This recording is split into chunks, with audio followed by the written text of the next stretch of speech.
Hi everyone, Coach Paul here at Endless Trail Fitness.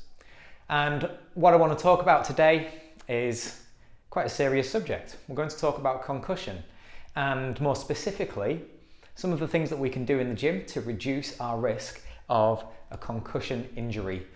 And we're going to talk about neck training. So there is a ton of research out there relating to contact sports such as American football and rugby, showing that having a stronger neck is going to put you at a reduced risk of injury. Okay, so there are studies where they've gone and measured the neck strength of lots of young athletes in high school and college sports in America, and found that there was an increased risk of concussion in athletes who weren't able to meet a certain level of neck strength. And they've also put in strength training interventions with sports teams and found the teams that had the strength training intervention when it comes to neck training specifically then showed decreased rates of concussion. And I'll link some of those studies in the accompanying article that will go with this video. So mountain bikers, I think, should also train their necks. Now, neck training is not something that you see done in a lot of commercial gyms. However, gyms where athletes are training for combat sports, or perhaps training again for contact sports, the ones I've already mentioned, it's something that you will see taking place. And it has been part of certain sport training systems for decades. But it's not something that a lot of us would feel comfortable doing if we were going to step into a commercial gym. Maybe that will change, but I can understand people feeling really self-conscious wanting to train their necks. So what I'm going to look at today are a few movements that you can do to strengthen the muscles in the neck that are involved with neck flexion, which is bringing your chin down towards your chest. That's the sternocleidomastoid muscles, the big muscles that run down from behind our ear here and attach down here.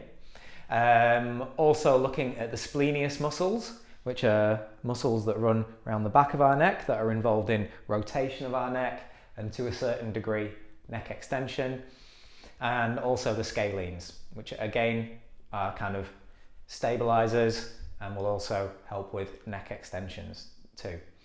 So we're going to look at different exercises that you can do with pretty basic equipment to help strengthen those muscles and hopefully make you a much more durable rider.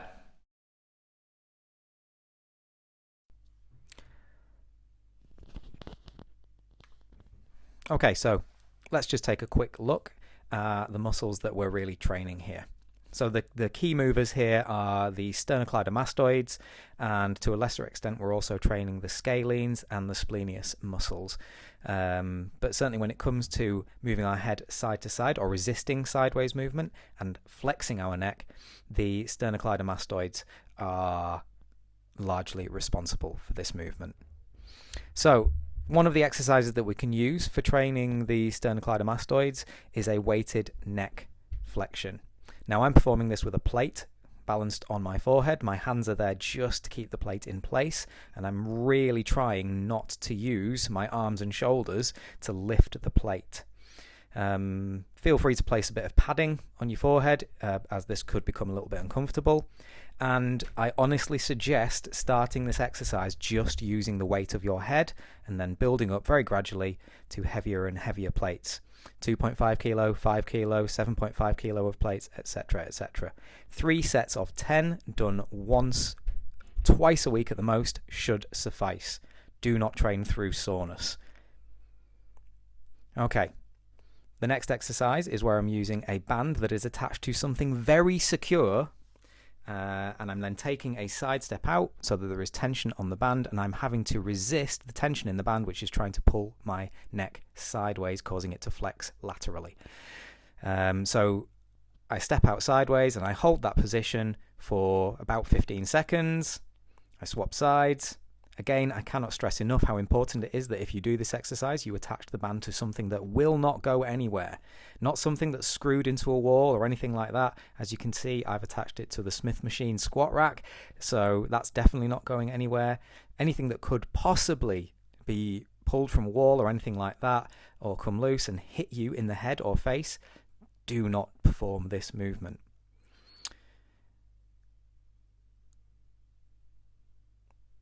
Okay, I can also perform this movement when it comes to resisting neck flexion, and in doing so, this strengthens the extensors of your neck. That's the muscles at the back of your neck that stop your neck from being pulled forwards. And it's the same idea. Again, place the band around the back of my head, take a side step back until there's significant tension on the band, and I hold that position for 15 seconds. Again, 3 sets of these, 15-second holds is a great starting point. If you do not have something that's really secure that you can attach the band to, then you can do this where you generate the tension yourself using a band. As you can see, I'm using these really broad, thin bands that you can buy online. And again, it's the same movement.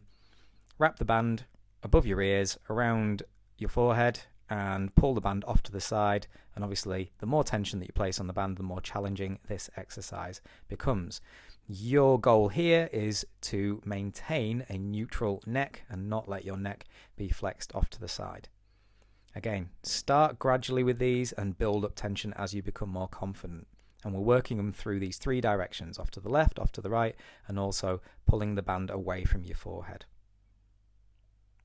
Right, the final exercise is one that I've put in even though it does require using a specialist piece of equipment.